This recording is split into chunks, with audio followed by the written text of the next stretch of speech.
Wouldst thou like the taste of butter? A pretty dress? Wouldst thou like to live deliciously? Yes. Yeah.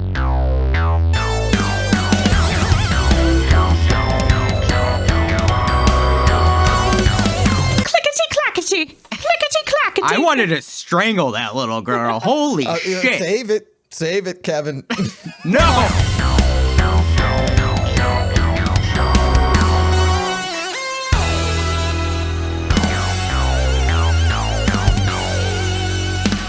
Broom is making a mess. Hey everyone, welcome to Straight Jacket Talk, where it's two guys, a girl, and a horror show. My name is Kevin, and I'm joined by my co-hosts. First, we have a guy who still hates goats. It's Nathan. Ever since When Evil Lurks, I hate goats. This has not changed my mind at all. Want nothing to do with them. They're very scary. Next, we have a girl who likes to live deliciously. It's Jill. I do love to live deliciously, and I just love the taste of butter. It's just so much better than margarine. Yeah. Fuck margarine. And if you like margarine, fuck you. I grew up on margarine. I had to move to the States to find out that real butter was like a thing. Oh, really? Yeah. America. I'm a changed person. Yeah. Well, we are all changed people as we have watched The Witch from 2015. This was written and directed by Robert Eggers. This is his directorial debut, as he also has done other films such as The Lighthouse and The Northman. But he is also going to be doing the new Nosferatu movie coming out in a month, right? Wait. Yeah, it looks pretty good so far, so we'll see. Coming out on Christmas Day. Seems like a real good movie to get you in the Christmas spirit. Oh, yeah. Yeah. Ho, ho, ho. Yeah. You know what, I was thinking, I believe this is the first A24 movie we've reviewed on Straight Jacket Talk. Is it really? That's amazing we got through so many episodes without doing an A24 movie. I'm guessing not going to be our last, but we'll see. It also stars Anya Taylor-Joy, who is known for such movies as Last Night in Soho, Dune Part 2, Furiosa, and my favorite, she starred in the last season of Peaky Blinders. I like The Queen's Gambit. Ooh. Same. Yeah, that one's so good. And The Menu. The Menu. I haven't seen The Menu yet. I was less enamored with it than most people, but I mean, I didn't dislike it. Well, I still want to see it. Yeah, I'm sure. It's time to play the budget game. The Witch had a budget of $4 million. Do you know how much it made at the box office? Nathan, what do you think? This doesn't seem like the type of movie that would do great at the box office. I'm going to say it made some money, but not a lot. I'm going to go with like 12 million. Jeez. I'm going to say 23 million. Jill's the closest. The Witch made $40.4 million. Oh. Congratulations, Robert Eggers. Yeah, pretty big hit for Robert Eggers. Pretty Mr. cool. Eggs. He can get it. I've never seen the guy, actually. Actually, can we look him up right now? I need to know. He's got a beard. He looks He looks like a typical like white guy art house filmmaker. You know what? I expected him to be, whoa, he is hot. Oh, wow. Shit, okay. well, he can get it. There you He's go. married. Well, he could still get Well, it. so are you. So what? You know. But imagine your last name being Mrs. Eggers. Eggers. Yeah. Jill Eggers. Eggers. Eggers. We're off the rails. Get on. Choo choo. Currently on Rotten Tomatoes, The Witch has a 91% critic score and a 60% audience score. So this is certified fresh. Little bit of a difference, though, between the critics and audience on this. But what's our thoughts on this movie? Before we go any further, if you could please hit the like and subscribe buttons and hit the notification bell, because when we have a new video, you'll be the first to know. Isn't that right, Nathan? Yes, it's a privilege. Did Black Phillip tell you to say that? Yeah. Makes sense. Before we even started the show a year ago.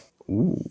Now, this was Jill's pick for an episode. So, Jill, why did you choose The Witch for us to review? Okay, well, for me, The Witch is just a very dear movie. The very first time that I saw it, I remember feeling like, wow, this movie is very special. There wasn't much else out there like it at the time. So it really struck a chord with me. And I love witchy things. I love period pieces when they're done well. And I love folklore. And most of all, I love women. So this to me is a feminist treasure. I want to hit on something you said. This is a pretty different type of horror movie overall, too. It felt very different. But is it a good different or a bad different? Nathan, what's your overall thoughts on The Witch? Yeah, so I saw The Witch first time a couple years ago. How beautifully shot and how understated the story is really appeals to me. How strange and how the atmosphere is oppressive. I think The Witch is just a beautiful movie. I think it's excellent. It's some of the best work at A24. I became an instant fan of Robert Eggers. Started, seeking out his other stuff, which there is not a lot of. I think this is one that will be talked about 40 years from now. Yeah, it has kind of that impact. I gotta admit, this was my first watch of The Witch. I had it on my watch list for a long, long time. So I'm super happy Jill picked this for an episode because it gives you that excuse to okay, I finally got to cross this one off. Good. Yeah, it's good. Right away, it was one of those things where I had heard this was kind of a different horror movie. So you're not going to get the same tropes you do in other ones with jump scares and things like that. This one, kind of like Hereditary, kind of hangs its hat on the atmosphere of the movie, which I like and appreciate. And what I really love about this movie is, again, it brings that closed in claustrophobic atmosphere for me. It's a cool story because it's done on a simple and small level, but done really well and adds in complications to this, kind of smaller story. Whereas some movies, they go for a grander type of story and then they try to do complications, but then it's oh my God, it's too much and overwhelming. It stays the course and feels scary because of how confined it feels, I enjoyed it. I like it. It did make me feel edgy the whole time too, because I'm what's going on? What's next?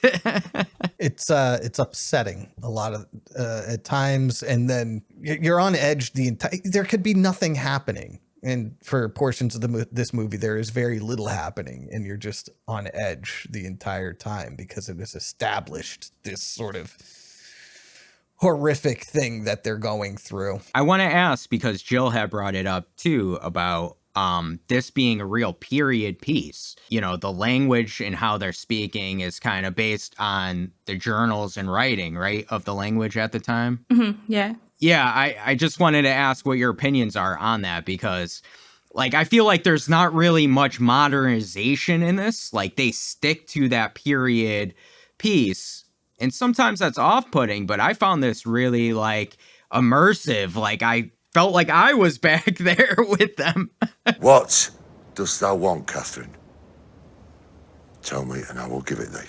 I love the dialogue and everything. It's so poetic and, probably historically accurate. But every line just, I don't know, it hits, and the accents are just really good. And I have totally defiled this because I have the witch brain rot. It's a problem. I'll just quote stuff all the time, Black Phillip. Black Phillip, crackers out his head. Or my mother's silver cup. My mother's silver cup. Stuff like that. So it's good, but it's a blessing and it's a curse. But what did you think, Nathan? I don't think this movie would have had the same effect if it was in modern English. It might have even been a little bit corny, this dialogue if you put it into modern English. I think the way they speak is actually really important to the story. I thought the same thing. Like, I think, like, if you're going to commit to this, you got to commit all the way and not make it like half one thing, half the other. Just because I think a lot of times, like, we've seen movies that are period pieces, but they don't commit fully because, and I think they're trying to appease more of a modern audience is the reason they don't commit, you know, because they're afraid if they go all in, that's going to put some people off. It's not like it's difficult to understand though, either. I don't see why it would put anybody off, but I mean, I see that it could. I just don't understand why. I think some people might like hear a little bit of it and just be kind of intimidated. Takes them back to learning Shakespeare in high school or something like that. Yeah. That's exactly what I mean, because I teach high school and everyone is terrified of old language. So like, yeah, absolutely. Right. Yeah, it feels foreign, I think, especially if you're not hearing it all the time. Like, it feels, you know, out of your comfort zone. Again, I thought it was a good device to really put us in that time period and in that atmosphere. And even everything else, too, because there's the clothing. And I know, like, obviously a lot of other movies do the clothing, too. There's the housing that they're living in. There's the farm animals and kind of the woods and how they look and everything like that. It's very... bare minimum. It really captures, you know, late fall, early winter of New England really, really well. Like, it just looks like the gray, you know, the overwhelming amount of gray that is in the world during Canada. that time period. Yeah. They filmed it in Ontario, but it looks like Western Massachusetts. Yeah. That's what I guess Ontario looks like, Western Massachusetts. I guess so. I was thinking this was like the perfect pick for this time of year because it has that very, I say it's like raw, right? Like, it's gray. It's like brisk. Like, you can see your breath. It's, you know, it's one of those kind of atmospheres in the weather specifically where, like, you know, it's not freezing yet. You're not like winterish, but it's still cold and like damp and just yeah. The unsaturated colors really helps with that a lot too, to establish that, you know, the winter is coming, to quote Game of Thrones, unfortunately. Oh my God. Okay, Nathan, we got to talk real quick. How William, right, is essentially Ned Stark. Because really, I liked Ned Stark. William is an asshole. Okay, well, okay, hear me out. I just mean, like, he is honorable to a fault. You know what I mean? Like, it ultimately causes his demise. Yeah. Okay. Yeah, I get that. And the parallel. accent. Yeah, I see that and the hair. parallel. Yeah. same dude. Now, I agreed with Ned Stark. We never actually find out why William and his family were exiled from the plantation, but I have a feeling I would not agree with whatever reason it is he was what he did, because it seems to me that in the context of puritanical New England, which, if you want to talk Puritanism, that is the most. Even within that context, I think this guy is a religious extremist. So, I was going to ask you real quick on the opening while I think about it, because I did have that question, like, why did they leave the town? Was it because he didn't agree with them in not being religious enough? That's the impression I got. Okay. They never, like, he obviously did something specific, though. They don't put you on trial for just kind of running around town being a bit of a prick. You know? Yeah. So he definitely did something because of his disagreement with it seemed like he felt they had a laissez-faire attitude towards religion. But Puritan New England, it was not laissez-faire by modern standards. Yeah, and he calls them like false prophets. No more. We are your judges, and not you ours. I cannot be judged by false Christians, for I have done nothing save preach Christ's true gospel. Must you continue to dishonor the laws of the Commonwealth? Yeah, I feel like they weren't being strict enough, and so he left. And also, it's like really ironic that they're leaving the plantation because of their values, and they go out into the wild, and the sins that they've always been trying to not commit, they are being, super sinful and committing all those sins, and being punished for it, and just being awful to Thomasin, I think. Yeah, Thomasin, she gets the blame for everything, no matter what it is. Like, I noticed that anytime Thomasin spoke, it felt like she was being yelled at. Father said stop it. Thomasin! How thou could lose me father's silver wine cup in this hovel, I cannot know. Haven't peace, child.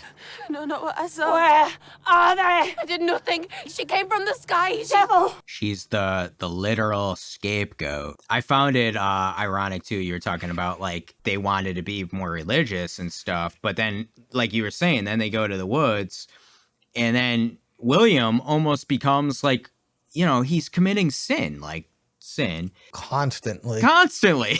Right. So And he's an incompetent prick. So damn. I mean, am I wrong? No. I apologize for comparing him to Ned Stark.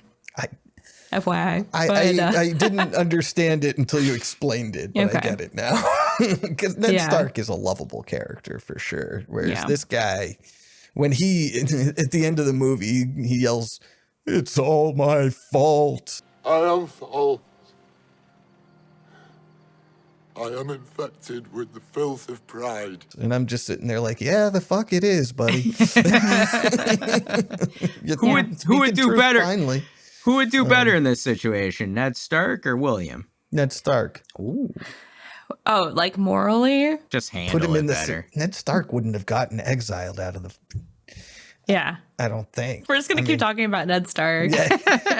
Ned Stark's a good guy, and rest in peace. He's too good. Whereas Williams has little bitch. Honestly, I don't think William really has a positive attribute that I can name.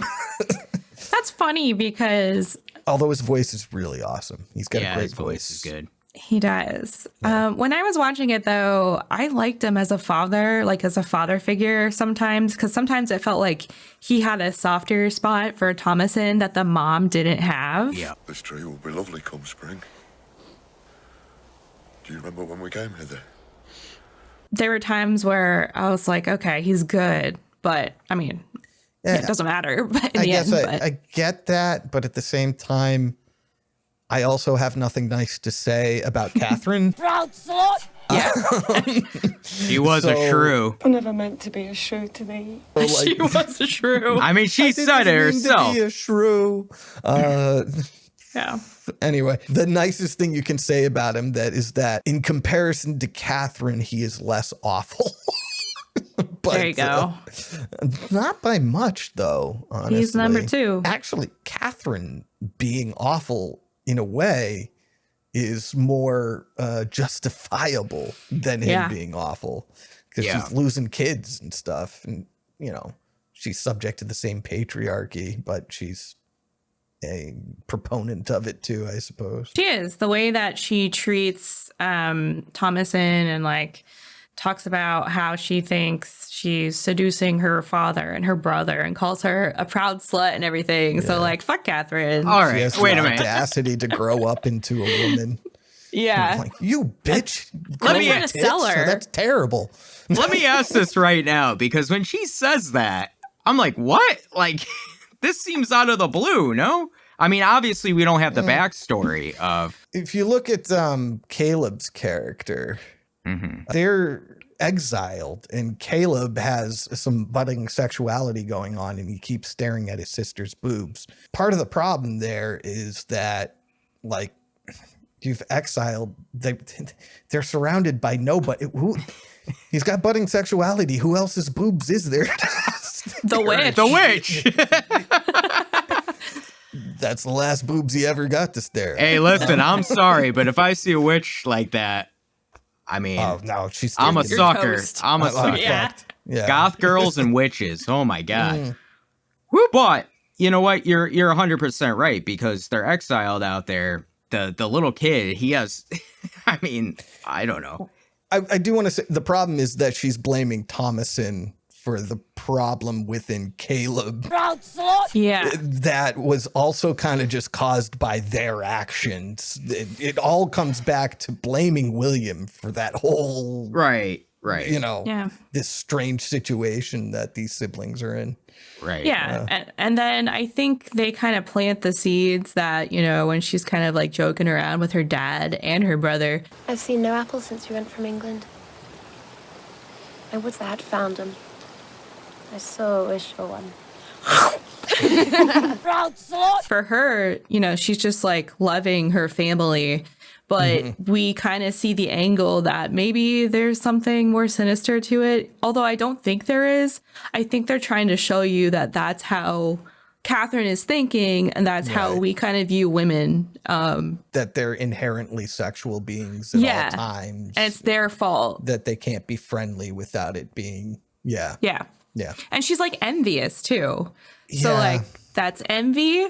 I don't know. I was trying to think about like all the sins. The 7 deadly sins. I can't even name all 7 of them, much less point guess them out in characters. But I mean, I could see pride in William for sure. Pride in William, and also he lies Yeah. about thy silver cup. Is that? I think that's Thy a mother's commandment silver. rather than one of the 7 deadly sins. So. Yeah, it is. It is. They go But- hand in hand. Caleb's got the lust. Yes. And nobody's gluttonous though, because there's no damn food. I don't know. Those kids are pretty porky. What's their names? Those kids. Mercy and Jonas. Mercy and Jonas, the fucking worst. I must go punch that baby. They were Oh just my God. literally evil. Yeah, I also hated those children. I must go punch that baby. They were, oh my God. I have a question on them, but first I want to touch on something. Women kind of taking the blame and stuff, right, for things that are going wrong. Right. And this If a man also does something wrong, she's the temptress or whatever. Yeah, and I think this also precedes the Salem witch trials and stuff like that, right? And I believe it was around the same time that the witch trials actually went on in real life. No, it must have been, because when they were accusing Thomasin of being a witch, Williams tells her that she's going to have to go before a council. And then says, and your life will be. A council will be called, and thy life is thy life. Will you not believe me? And then just stops, which is like, you're about to sell you're about to watch your daughter get executed because of. Yeah. Anyway. Yeah, no. Yeah, I was just thinking too, like that kind of fed into the whole women as witch thing too, because it was like the concept that like, oops, you know, this is going wrong, or like this is out of the ordinary, so it's their fault. And like we can't blame the men because men are too strong, and they, you know, their link to God is too strong, or whatever the bullshit is that they try to play off of, like in this too. But I mean, it seems like that's part of it, like the scapegoatness and projecting like everything wrong, you know, onto women. It can't be the men's fault. Yeah. Thomasin, in my opinion, is a pretty innocent character. Like, I feel like she doesn't really do anything wrong. She's always helping out and doing things for her family, and she repents when she thinks she's sinned. I confess I've lived in sin, been idle of my work, disobedient to my parents. And she just, you know, gets the shitty end of the stick all the time. And I don't know. The one thing I like about this movie is that Thomasin at the end is finally set free. And because she's seen as like an object when she hits that age where she can serve another family and like sell her off. I'll to the village with the horse and Thomasin tomorrow. The Tillians, or the Whitings, they can make use of her. They're good folk. She's seen as a currency, so it's like so karmic for me and empowering when she is finally liberated as a free woman at the end. They made her into that though. Like they pushed her, 100%. Towards it. Not just they, but the witch as an entity. Like I feel like they were protected in the plantation, and once they go out into the wild, there's savagery, right? Which is like kind of a big thing they're afraid of. And like it kind of goes with colonization as well. Like these are devout, like civilized people. They're going out into this new world that they just discovered.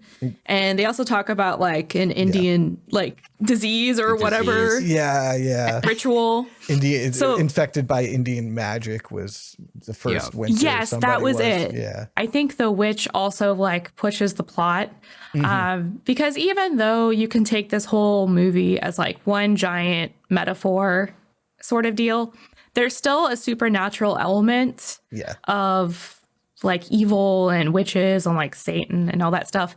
And I'm glad that it's like real in this movie. Yeah. Like it's not made up. I would be so pissed off if in this movie it was all, and none of it, the witch isn't real, you know? I love that, the people kind of undo their own lives. Yeah. Like they destroy their own lives. But the witch out in the woods, we see her as a familiar and different animals. She's out there like waiting and she takes the baby, which I also think is kind of like a sacrifice and could be construed as Thomasin like giving a sacrifice to the witch maybe. And I don't know, or maybe the witch just really wants Thomasin also. And she's like planting all these like seeds of like paranoia and dissension by taking Sam, by luring Caleb, by infecting those kids with Black Phillip, whatever. All that stuff. Yeah. The witch also needed Sam for whatever ritual she was doing right after, where she turned that baby into red paste. Like, oh my God. That was an evil scene. Yeah. I thought I thought originally it was so she could appear younger, like the Hocus Pocus plotline. Yeah. But she doesn't appear younger. Well, she kind of does for Caleb, right? Yeah. Except for the hand. There's more than one. There's more than one witch is the thing. Oh, you see at the end, there's like 10 witches. You're right. Yeah. So I think the young one might have been a different witch. Honestly, in a lot of ways, the witch didn't have to do as much work as she did. Nah, they were quite capable. Yeah, they were quite capable of killing themselves. Like, eventually they would have accused Thomasin of being a witch no matter what happened over the course of it, But, True. But like Jill's saying, did they want Thomasin? Or did the witch want Thomasin? I think Black Phillip wanted Thomasin. Yeah. What I think is that they saw what was happening to her and they wanted to free her, maybe, because she was going to be indebted to, like, she would be living a life of servitude to another man, probably, right? Right. Or, nothing good was ever going to happen for Thomasin. So this left her with the only choice but to sign the devil's book. Yeah. But I think it ultimately freed her and maybe, it was a good thing. And I like to think that covens are like a sort of sisterhood. So Catherine was offered the chance to sign the book too. I have brought a book for your mother. Will you look at it with me? Is she also? Yeah. I was thinking that too. I think you're. Damn. Okay. I think you're attributing too much nice attributes to these witches. I like the think, witches. I understand that. But I think these witches are evil fucking people. I mean, I don't think they came in to save Thomasin. I think that was just a matter of circumstance that ended up working out. It's arguable as to whether it's even good for Thomasin, to be honest with you. But I mean, that's the same thing though too. Like, you can't necessarily trust the witch or like At the end, I think Thomasin could probably trust those witches, but I'm saying with Catherine specifically, and instead of getting into the coven, she has a bird peck her tit, right. Yeah. That was a weird scene. But also that reminds me too, because I wanted to ask on Black Phillip was also talking to the twins, right?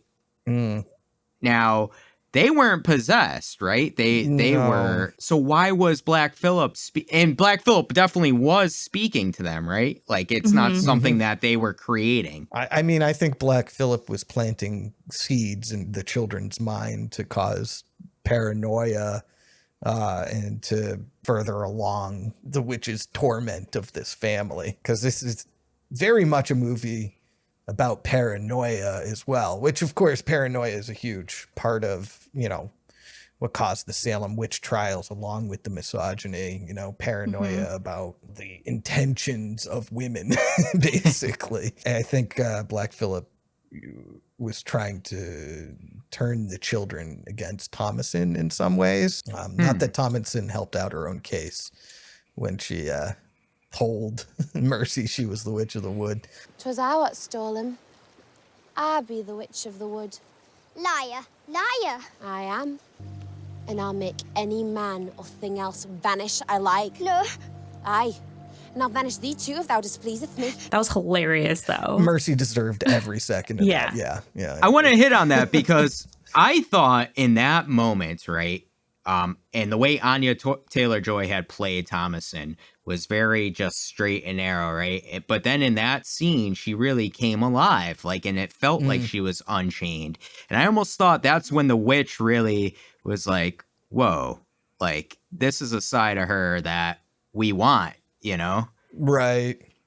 There is an unchained part of her, an untethered part of her, because it did seem like she was having fun. And a lot of, let's be honest, too, a lot of what really happened back in the day were just kids and young girls being young girls and having fun, oh my God, God forbid you have fun, and use your imagination. Yeah. I mean, I felt like we saw a little bit of that side of Thomasin every time she was away from her parents, who were sort of just oppressive. She and Caleb are the only characters worth liking. When she's out with Caleb and they're talking about, no, we had glass in the windows. No, we didn't have glass in the windows. Remember when the dog was on the table?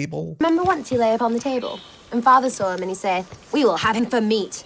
Kate, we will roast this beast."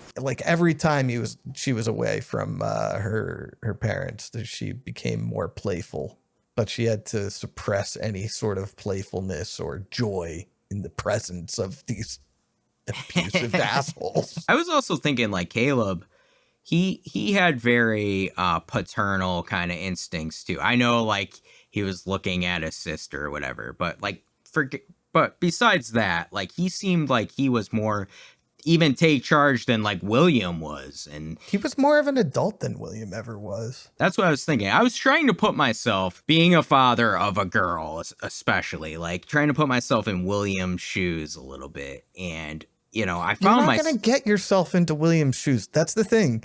Well, that's it. I felt a little crazy, when he was letting her especially take the blame for the damn cup.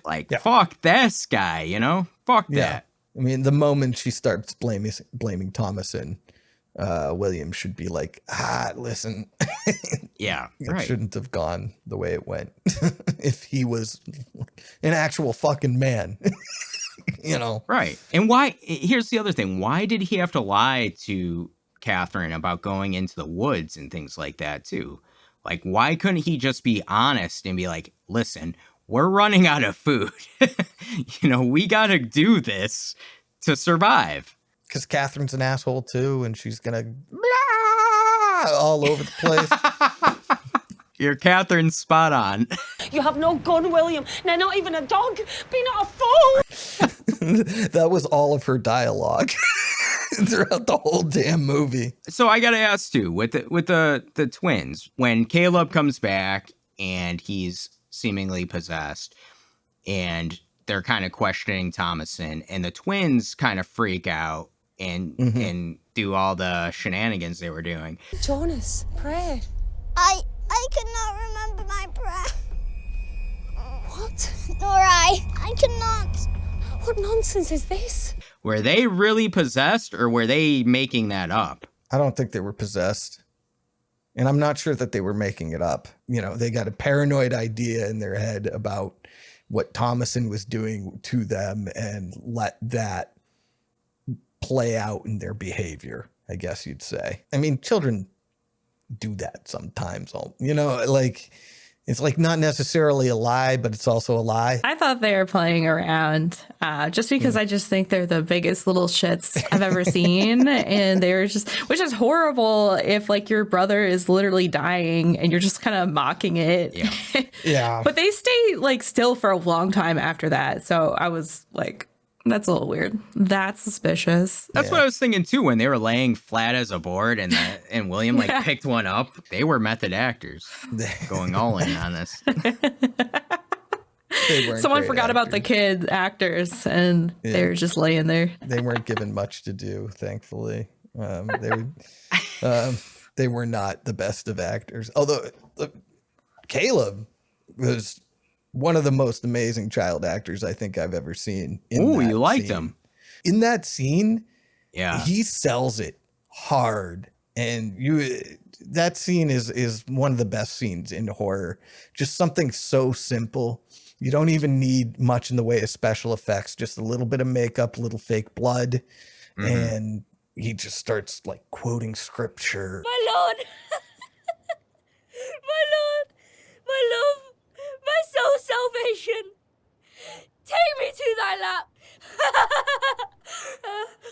You know, screaming out in a paranoid way. And it's a testament to how far just acting can take a scene. Yeah, he was so scared of going to hell. Yeah. Yeah, he was. He was like, no. Sam went to hell. I'm not going to hell. Right. And that was the other thing too, is Caleb was so like, using intelligence and thinking about like Sam and how he wasn't baptized and like questioning things, and the dad was like, William was like, Is he in hell? Caleb. Mother will not stop her prayer. And if I died this day, What is this? I ought evil in my heart. My sins are not pardoned. Thou art youngly yet. And if God There's very logical questions. The dad asks, well, what is this? And it's like, my man, these are ideas you put into his head and you're wondering what this is.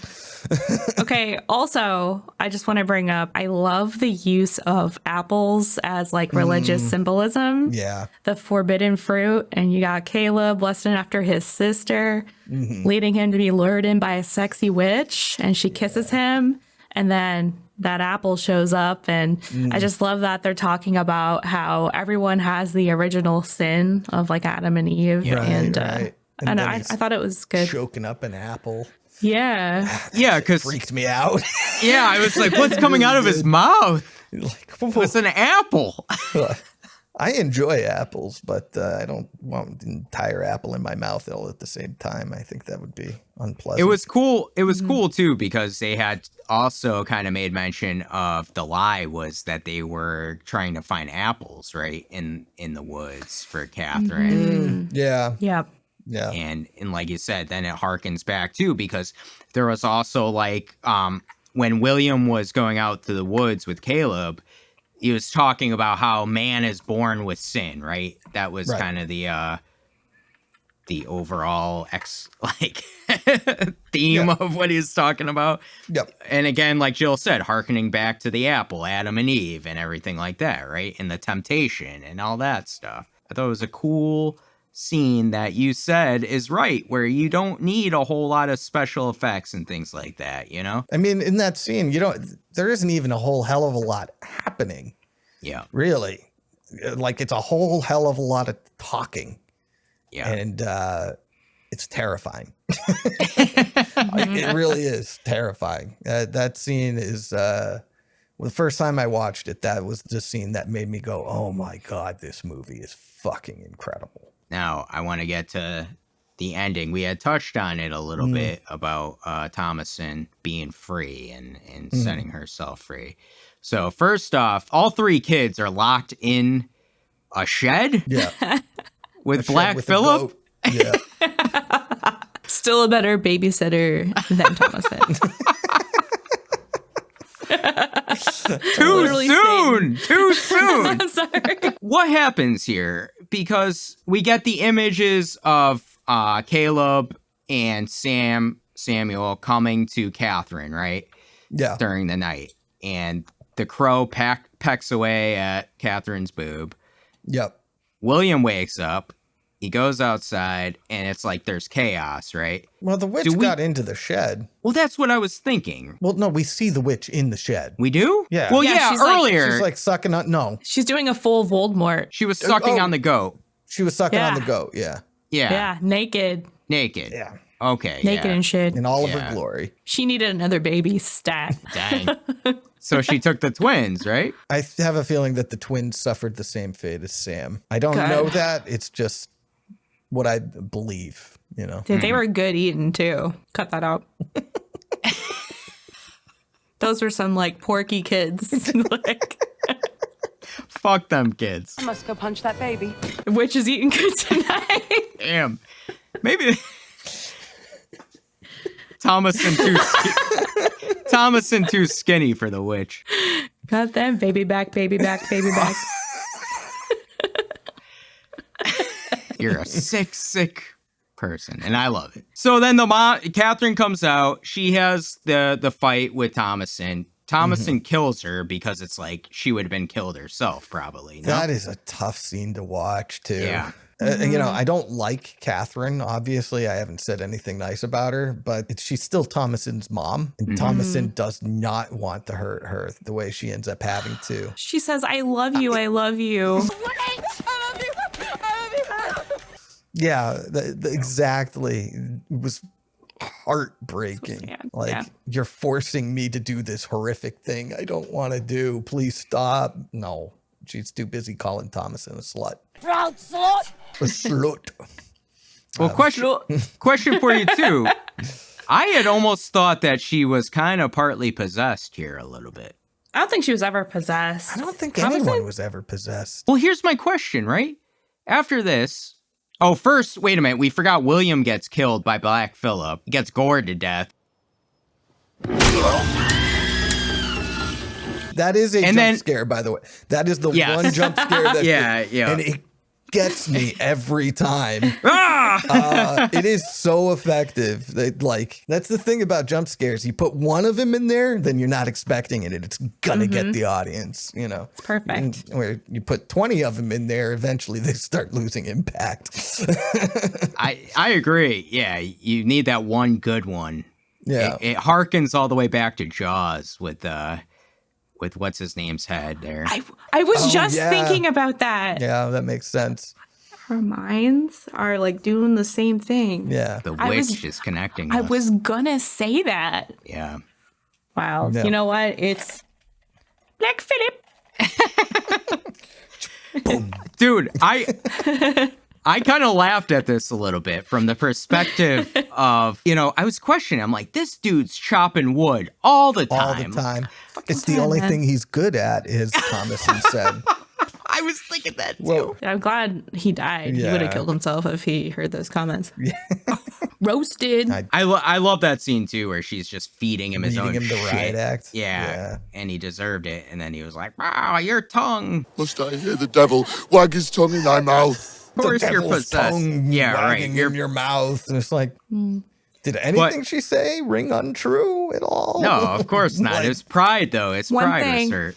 Yeah. One thing, he makes a lot of children. He's good for two things. Yeah. Two different kinds of wood. Yeah. Oh, he likes chopping the wood. Yeah. But I was kind of cracking up that he was entombed in his own wood pile. of wood. I'm pretty sure that was done on purpose. Oh yeah, You it's know. got to be. Yeah, like it's symbolism of like you are buried in in the only thing you're good at or whatever. Dang. Yeah. Okay. This is what made me think that Thomasin maybe was possessed, because this is one of my biggest gripes maybe with the movie is right here. And it's all of a sudden Thomasin sits up, goes inside, and then just sleeps at the table. What else are you gonna do? I don't know. I don't think I could sleep after that. Yeah, I mean, I hear you, but different people are different. I didn't have a problem with that. It felt like she didn't know what to do, where to go. Like, everybody she loves is dead. Like, yes, she's freed from this oppressive family, but at that point, to her, to what end? Mm-hmm. She's got nothing and nobody. She's got, a field of shit corn because William can't grow crops. Corn is trash. Can't trap, can't anything. What's she supposed to do? And I that's know. sort of like, I think that's what that is meant to convey, is that she's Out of now everything. entirely lost. Can we talk about how sexy Satan is in this movie? You barely see him.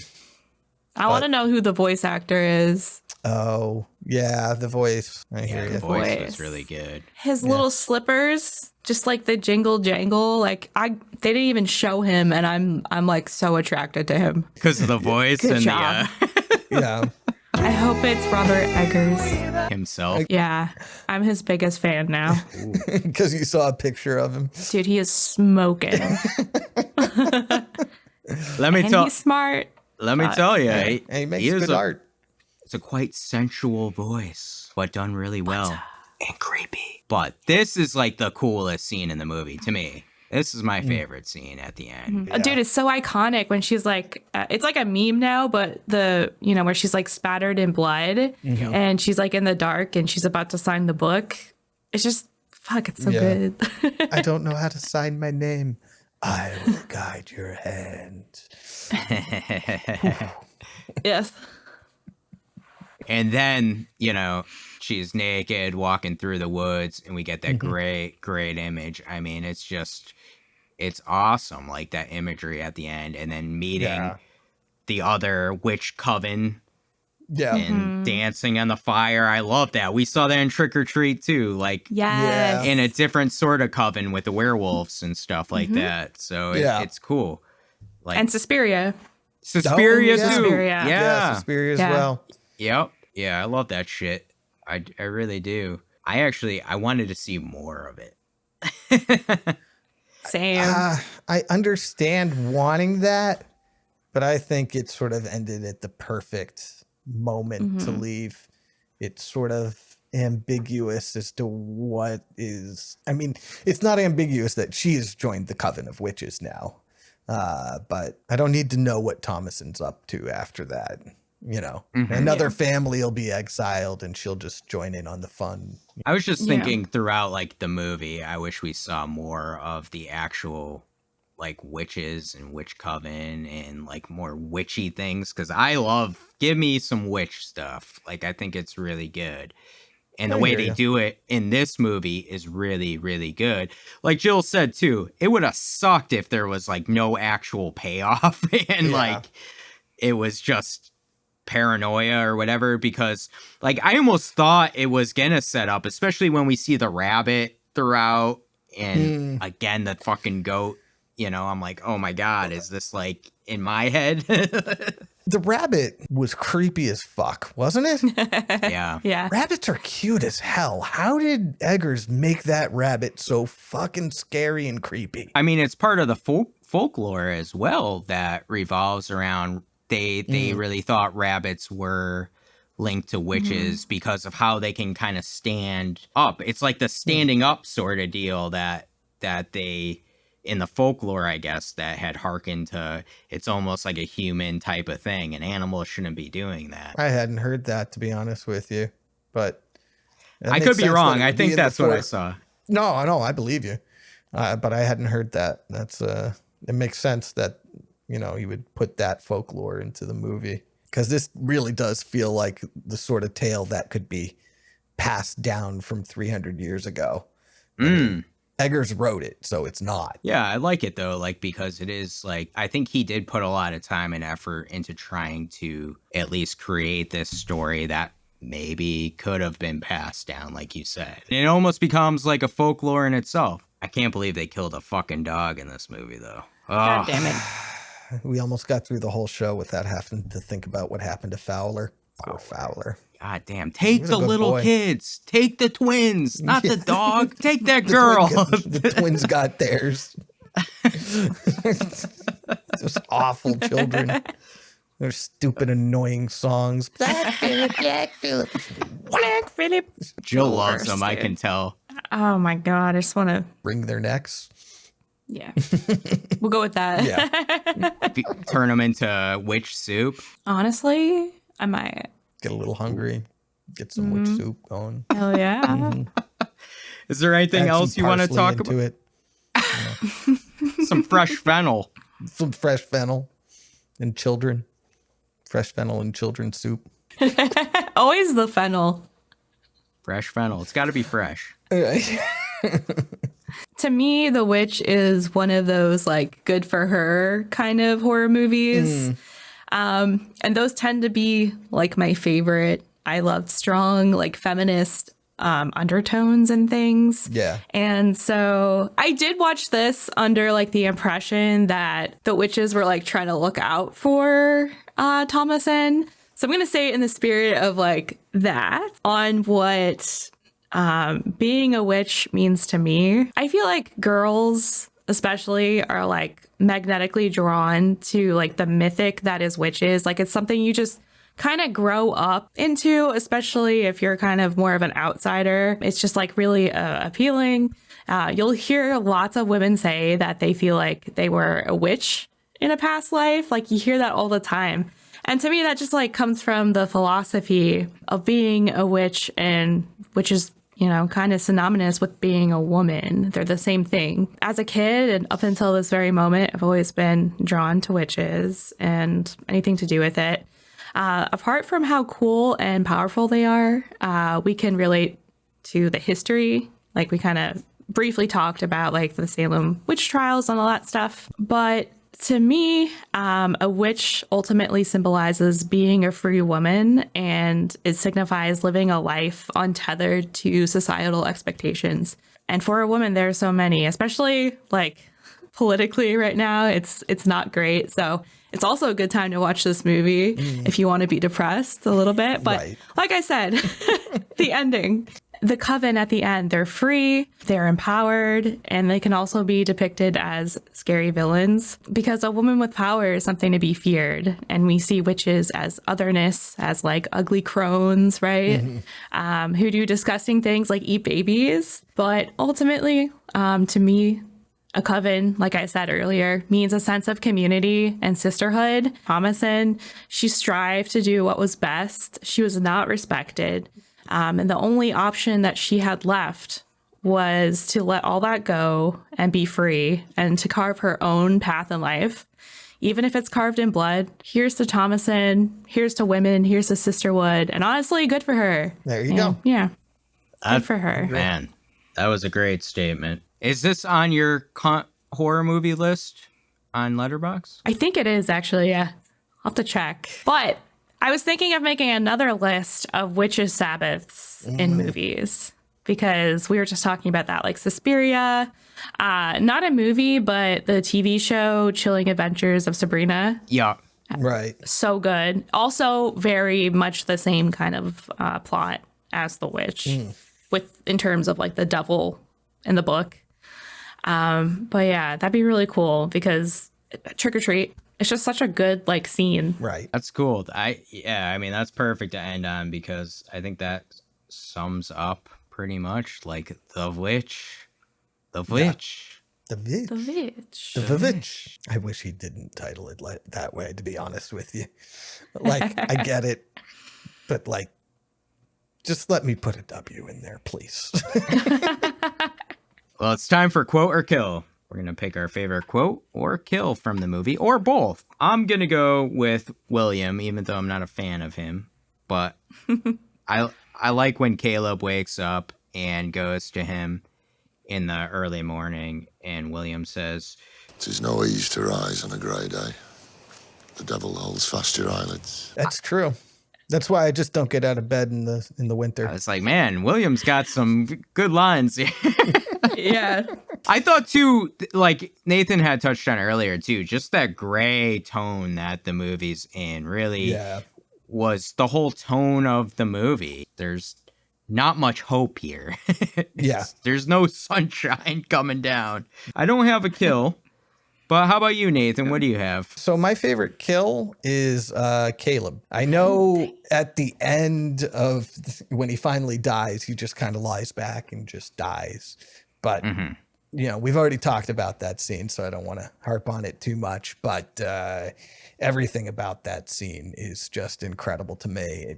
Nothing's happening, but my heart's still pounding out of my chest. My favorite line was Thomasin reading the riot act to her father. You took a mother's cup and let her rail at me. You confessed not till it was too late. You cannot bring the crops to yield. You cannot hunt. Thou canst do nothing save cut wood. At that moment, she's like a surrogate for the audience a little bit. Right. Like, oh, she's just saying everything I've been thinking about this guy the entire movie. Finally, because what I had written about his character is can't grow crops, can't trap, can't hunt, can't wrangle livestock, lies, stole wife's cup and let her blame it on him. Can fuck. No emotional Can intelligence. fuck. How the hell does he even fuck with that little amount of emotional intelligence? Anyway. My God. Yeah. Slim pickings. Yeah. But so yeah, that's Your my, Tana Cole land.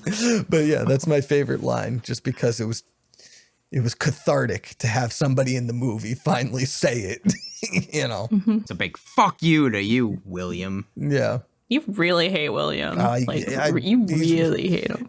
He's a great character. I'm not lying about that. I love to hate him. He is a perfect character. But if that guy was in my life, he wouldn't be for very long. You know. Unless you're stuck alone in the woods with him. I'm getting as far the fuck away from him as I can if I'm stuck in the woods, because he's going to do something stupid that's going to end up with me dead. That's true. He's gonna shoot a gun and have it backfire into his face somehow. And then I'm gonna have to find a way to deal with his eye injury. And then I'll die because of that somehow. And think about that scene too. He didn't blame Caleb, but if Thomasin was there, she would have got the fucking blame for that. Thomasin, you gave me the wrong end of the blah, blah, blah. I just gave you the thing. I thought you knew which end, or, that's exactly what would happen. All right, Jill, how about you? Quarter kill. Favorite kill is William. Because not only is it badass, and we talked about the jump scare, I think it's so funny. I do too. Just that's really fucked up. But I think it's so funny that he just gets rammed and dies from this fucking goat. This fucking asshole goat. Dude, I am the biggest fan of Black Phillip, and so my favorite line also is, "Wouldst thou like the taste of butter, a pretty dress? Wouldst thou like to live deliciously?" It's like ASMR to me. It's just so buttery, and I was hoping somebody would choose that because I was intentionally avoiding it. I was no doubt. I was too. It's the best shit in the movie. It's the best dialogue in the movie. My man Satan. I got a question for you real quick. I was thinking maybe that voice is just their inner voice and not Satan himself. No. Black Phillip's talking to him. Satan's talking to him. Black Phillip. Black Phillip. Crown grows on his head. It's like that gif where the guy's taking the gun away. All right, we're on to our final rating. We're gonna rate this from 1 to 5 stars. 5 stars is the ending. Thomasin naked, walking to the witch coven, all dancing in the fire. Oh yeah. Oh my God. 10 out of 10. 1 being the little kids that you just want to strangle. I must go punch that baby. I'm rating The Witch. I'm going to give it 4 stars. Right. I really like this movie, for everything we talked about. I think the acting is great. I think the story is great. I love it's very much like a folklore type of movie. Really, I mean, my only drawbacks are I wanted more witch stuff. I did. I wanted like add more in throughout, just more scenes of the witch. It was done so well in this movie. Like I because they did it right. I want to see more of it. You know, it's scary.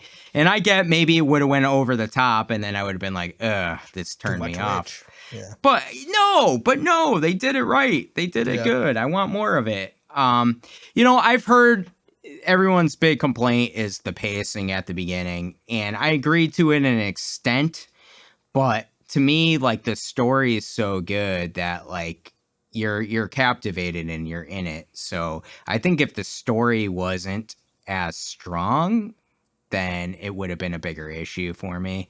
But those are really my two gripes on it. I mean, the other thing is just rewatchability for me is it's tough to like rewatch over and over again because it is such a kind of somber movie for the most part. A lot of depressingness. It's an upsetting movie. Upsetting stuff happens. Yeah.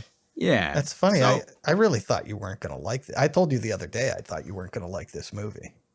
I don't know. I guess it's I was scared. Yeah. Like I was like, he doesn't like Hereditary very much. Well, I mean, Hereditary I like, but again, like this is similar where like I don't want to rewatch Hereditary over and over again. And I actually probably like The Witch.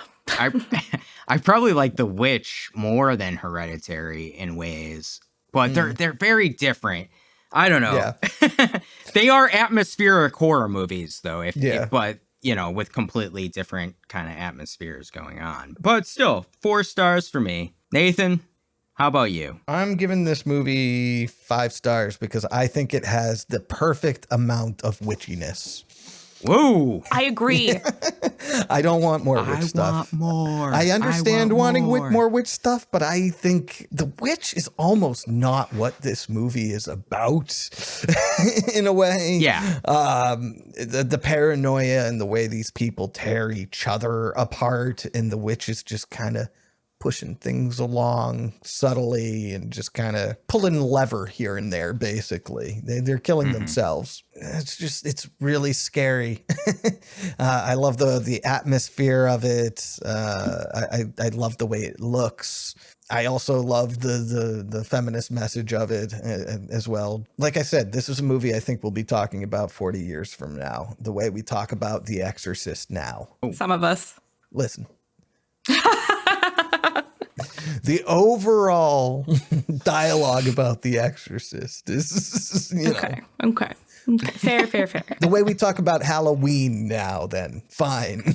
I think that's pretty valid. I think this could be like a timeless movie in that sense that creates terror throughout and holds up, because I think it will hold up throughout time. It definitely makes an impression on you once you see it too. Jill, finish us up. Final rating. Yeah, I hate this movie. 1 star? 1 star. Half a star. Put it Half on a Fuck You star. Island. Star? No, I'm with Nathan. First of all, I'm with him on the fact that Mr. Eggers shows some restraint here, and it was just the perfect amount of witchiness. Secondly, you knew I was going to give it a 5 stars. Yeah, I had no doubt. No one's surprised. You kind of hand him out like candy a little bit, though. I do, but I like what I like. Yeah, no, and sorry, that's not a Sorry, criticism. Black Phillip. I'm just pointing it out. That's all. No. I do hand them out like candy, but it's just such a good movie. And I watched it twice this week, and I'm still not like sick of it, or it didn't like make me feel really sad. Anya Taylor-Joy is amazing in this, and love all the themes in it. I'm just so in love with Mr. Robert Eggers. Yeah. He never misses, and I can't wait for Nosferatu. So it's also a good pick because we're gearing up for it. I watched it twice this week too. I watched it maybe 5-6 days ago, and I got mad at Amazon because it interrupted with some commercials, even though we pay. Yeah. And so I was like, I need to watch it again, so I don't want any commercials, and I went out and bought the 4K. Nice. That's awesome. Yeah. Could you flex there? Could you see Black Phillip behind her clearly? More clearly than I could on Amazon, sure, but he is very much hidden in shadow on purpose. You see some of his face, but not his whole face. He's a man of mystery. Yeah. He doesn't like to give it all out like right away. Right. Well, I know we touched on, some of the dark themes, but I think it has a good message in the end where a strong female beats an stupid man. Right. William sucks. I don't know. I lost my train of thought there mid-sentence. Yeah, I could tell. You just beat stupid man. Stupid man. Stupid man. This is a good story of a strong woman beating a stupid man. She has the last laugh in the end. She sure does, like literally. Well, before we end our review, we want to let you know what we've been up to lately. What have we been watching or reading or listening to or dancing in a fire with? I was just telling Nathan before we started, I don't think I've seen this amount of movies in like 2 days ever. Oh, shit. I watched a lot of movies. Yeah. I'm not going to go over all of them, but the Mouths of Madness podcast had our 1 year celebration, our 1 year anniversary celebration. So Nathan came and visited me and we had a party and it was cool. But we also watched some movies. One, we actually went to the movie theater. Me and Nathan together, sharing a tub of popcorn. Oh? Was there a hole in the bottom of it? I always put a hole in the bottom. Always. Always. Extra butter? We went to see Heretic with Hugh Grant. I couldn't even think of his name. The new A24 movie. I thought it was pretty good. I thought it was a little bit better than average. Nathan? I thought it maybe was not so painfully mid. Damn. Yeah. I want to see it so bad. I think it's worth I think it's worth seeing. Like, I don't think it was bad, but like Nathan said, it's mid. So maybe wait till streaming. I would wait till streaming. Like if you throw a $4 rental at it, I don't think he'll be upset. But it had the subtlety of a sledgehammer. I'll probably give it 5 stars. At the end of the movie, it just there's a monologue at the end of the movie where the character just sort of tells you what the theme of the movie is, and that kind of thing bothers the fuck out of me. Hugh Grant's amazing though. Hugh Grant, oh my god. Like it was like Daniel Day-Lewis in There Will Be Blood level performance. Hugh Grant melted away and was replaced by the character he was playing. He was incredible. It's just that nothing else lived up to that, I don't think. Also, Nathan forced Oh, Nathan forced me to watch Pink Flamingos from John Waters. Holy shit. I'm sorry. Now let me tell you Nathan actually, he kept apologizing throughout the movie. We would come up to one of the big scenes of the movie and Nathan would be like, I'm sorry. It was different. But you guys had cake, right? We had cake. So it's all good. Yeah. You have pink flamingos and cake. Maybe not the combination you want. You don't want to eat while watching that movie. Oh, shit.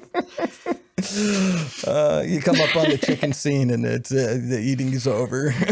Oh, you keep talking about this chicken scene. I can't say I recommend it. There's images in that movie that are ingrained in my head forever that, you know. Mm-hmm.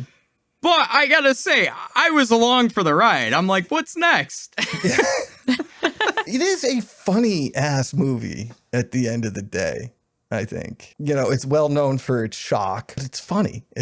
Oh my God. At the beginning of the movie, there's this scene where Edie, the egg lady, has like egg smeared on her cleavage. And Kevin went, ugh. And Dan was like, yeah, you just saw the egg smeared all over her chest, huh? And I'm sitting there thinking, oh, guys, it hasn't really started yet. We got a long way to go. Like if that's getting you to go, we got problems. I was like Eraserhead all over again for Kevin. It was a little bit more. Worse. It was a little bit more. A lot bit more. I rated it higher than Eraserhead. Yeah. I've come to the realization that I am filth. I like filth. Filth is your politics. Filth is your life. That's it. Condone first-degree murder. advocating man. cannibalism. You know what's kind of the intrigue with this too is it's like not available anywhere streaming. Yeah. That's a big thing too. It's kind of cool. It goes into its mythos a little bit. That's why I own 2 copies. Can never be too short. Yeah.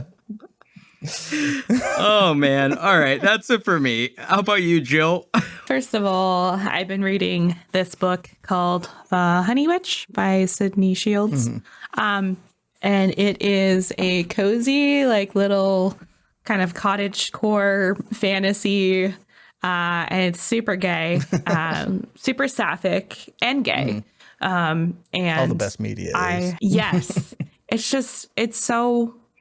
It's written so nicely. It just makes me feel happy. Yeah. So if you're into that kind of stuff, The Honey Witch. For movies, I finally watched Apartment 7A, which is the like Rosemary's Baby like prequel. Oh, okay. I actually really liked it. It had like a really nice like 60s kind of like showbiz vibe to it. It's about this girl who's like a dancer and she's trying to make it, and she stumbles into living in this apartment building where she's, you know, you start to see the plot of like Rosemary's Baby basically, Right. but like the original part of it, I guess. So I thought it was really fun.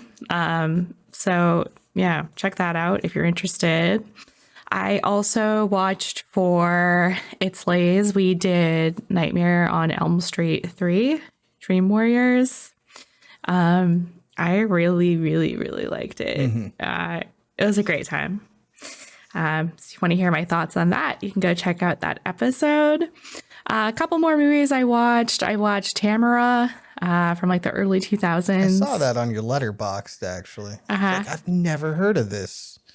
Kevin has, I right? saw it back in the day. I don't remember Yeah. much of it though. It's kind of like Jennifer's Body meets Carrie meets The Craft. Right. Like you have like an ugly teenage witch and she gets bullied and they kill her accidentally. She comes back and fucks with them.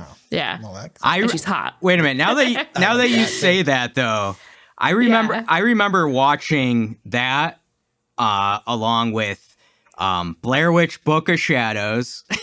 Okay. And Ginger Snaps. All 3 of those all together. It is also kind of like has Ginger Snaps vibes. Okay. Yeah, because that's what I was thinking in my head. I was like, I remember seeing those all paired together, but yeah, I love early 2000s horror, and this is just like, to me, one of the pinnacles of those types of movies.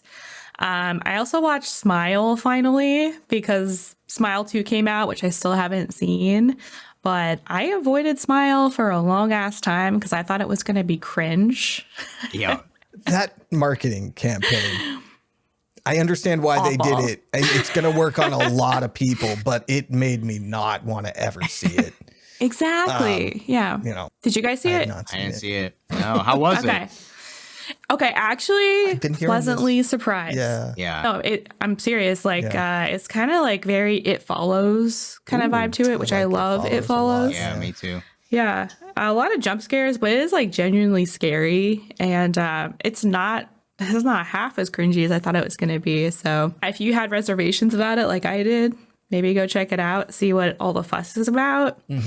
And the last thing I saw was Trap, and I actually saw it twice. Oh, did you like it? And I actually, for like M. Night's movies, I haven't really liked one since The Village. I didn't even like The Village, so. Oh, shit. Yeah. So he's like a local here also. And like the whole thing, that whole movie is like set in Philly. Like a lot of his movies are. Right. But so yeah, I remember seeing like the trailer for this in the theaters and I was like, that looks interesting. Like the whole premise of like being at a concert. I think it's his niece who plays like the pop star in the movie. She's really good. I love her performance in this whole thing. Like the singing, the dancing, her acting, really good. It did get a bit like kind of predictable and cheesy and dragged on a little bit near the end, but I think the parts where it's like in the arena at the concert are really strong. So yeah, it actually wasn't that bad. It was pretty decent. But, I've been hearing that M. Night Shyamalan has actually come out with some stuff that isn't terrible. For his last couple of movies, which is good for him. Knock at the Cabin Door, though. I didn't really like that one. Yeah. I haven't seen any of these movies I'm talking about. I'm just saying that's what I've heard. He started off so strong with The Sixth Sense and Signs, and then just went a lot of people like Unbreakable, but I hated that movie. I saw it. I like Unbreakable. Yeah, I don't know. I don't think it's as good as Signs or Sixth Sense, but I do like Unbreakable. Yeah, but not gonna lie, I haven't seen either. Whole career. You haven't seen Sixth Sense? No. Or Signs, because I remember being a kid when they came out, and it the trailers terrified me. And I was like, I'm not fucking with that. I don't fuck with aliens. I don't fuck with aliens. Aliens scare me. Same. They're great movies if you ask me. But then at this point, they're not going to scare you at all. I don't know. Even a little bit. I'm gonna need someone to hold me. Well. But Nathan, what have you been up to? So a couple of weeks ago, Criterion had a 1-day 50% off sale. And I went and made myself an order. And then after I ordered it, I realized that I sort of accidentally made the edgiest order possible because I sort of focused on stuff that you can't get streaming. So I just wanted to show off a little bit of what I bought. Yeah. Yay. Let's see it. Show and tell. So this you can get streaming, and you can make fun of me for being predictable. David Lynch's Mulholland Drive. This is the 4K. Okay.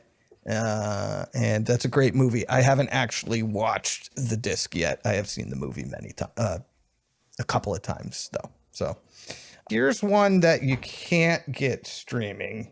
I have these in order of least edgy to most edgy, by the way. So Mulholland Drive is the least edgy. Starting off strong. It's not particularly edgy. Great movie, but not particularly edgy. A little foreplay. But then I got David Cronenberg's Crash. Oh, yeah. Which apparently was extremely controversial. It's about people who are turned on sexually by car accidents. Which leads to some interesting dynamics. To each their own. Yeah. Only a Cronenberg would do that. I hadn't seen it. And when I started this, I realized I did that, and I was like, I'm going to do least edgy to most edgy for my content consumed. And originally I was thinking that this would be further up the list, but it's actually not. I don't understand quite why it was as controversial as it is. It's definitely weird. I mean, people who want to fuck because they see car crashes is weird. But there's for a Cronenberg movie, there's a lot less gore than I thought there would be. Okay. And then I think Twin Peaks Fire Walk with Me is actually edgier than Crash. Again, make fun of me for being predictable. But this is a deeply, deeply upsetting movie. A lot of stuff about, child sexual abuse and stuff like that in there. It's pretty edgy. Yeah. Anyway, I picked up Female Trouble. This is another one you can't find streaming, just like Pink Flamingos. It's super gay. Actually, Crash is super gay, and so is Mulholland Drive, now that I think about it. So a lot of super gay stuff. Yeah, I mean, it speaks for itself. It's John Waters. It's extremely edgy. There's nothing in there that's quite like the chicken scene or the whistling asshole scene, though. It's not. It's not as crazy. I actually think it's a better movie than Pink Flamingos. It's hilarious throughout. So this one, my God, this one. You can't find this streaming. This is Lars von Trier's Antichrist, and I don't know what I think of it. I hadn't seen it because you can't find it streaming. It's quite upsetting. There's a large amount of genital mutilation in it. I'm sorry. It starts off with a close-up of penetration, and then a baby falls out a window. So I on my letterbox, I didn't give it. It's not gay. Upsetting. No. Oh fuck. Okay. It's either gay or upsetting. Okay. I on Letterboxd, I didn't give it a rating because I don't know. There's interpretations of it that say it's a misogynist movie, and then there's other interpretations that'll tell you it's anti-misogynist, and yet others that say it has nothing to do with misogyny at all. And I don't know what I think of it yet. And I think I'd have to watch it again to figure out what I think of it. And I don't think I'm going to be doing that for a long time. Dang. Because it's extremely upsetting. Anyway, so this isn't part of my criterion, but Titan is my favorite movie of this fucking decade, I think. Wow. I've been wanting to watch that. It's so good. It's super gay, by the way. Yeah. So it is about a woman who is a serial killer who fucks a car and then gets pregnant with a car baby. There's also a car theme. I know. Yeah, I did that by accident. That was not car on purpose. theme. Upsetting. Yeah. The next movie is Cars, right? The next one's Cars. That's the most edgy. You ever heard of Pussy? Anyway. What? No, I haven't. Carosi. Don't worry. Pussy. But Lightning McQueen. So it's a French body horror flick. Ka-chow. And it's actually after I tell you what it's about, I'm going to tell you it's also actually about family and love. Okay. It's incredible. I love this movie a lot, and I wish Criterion would put out a 4K, but I am stuck with this blue ugly plastic box with the 1080p disc in it. Is that the most edgy? No. Oh, okay. Okay. It's not part of the Criterion Hall, Oh, so I okay. didn't put Okay. it. Gotcha. I guess I would probably put it between Crash and Twin Peaks Firewalk with Me as far as edginess goes. Nathan, you got to create your letterbox list of, most Edgy. unsettling, edgy, gay, car stuff. Let me tell you something. Between your picks there, Nathan, like you always kind of sell them in a way. Like it's like, I'm morbidly curious. Yeah, I brought Antichrist with me to your house, and then you were like, I kind of want to watch that. And I was like, I don't know why I brought this to your house. I'm not going to let you put that into the Blu-ray player. Guys, I just have noticed something. My headphones are on backwards. Can you hear okay? Oh, yeah. I was just... Fuck. Hope nobody notices. Nobody notices. Everybody's going to notice. It's going to be the only comments. Jill, why are your headphones on backwards? Just blame Black Phillip. Black Phillip made you do it. It's his witchery. I was going to say, too, that Jill's episode on Dream Warriors, too, makes me want to go back and watch Dream Warriors. It's been a while. Really? I've never seen it, to be honest with you.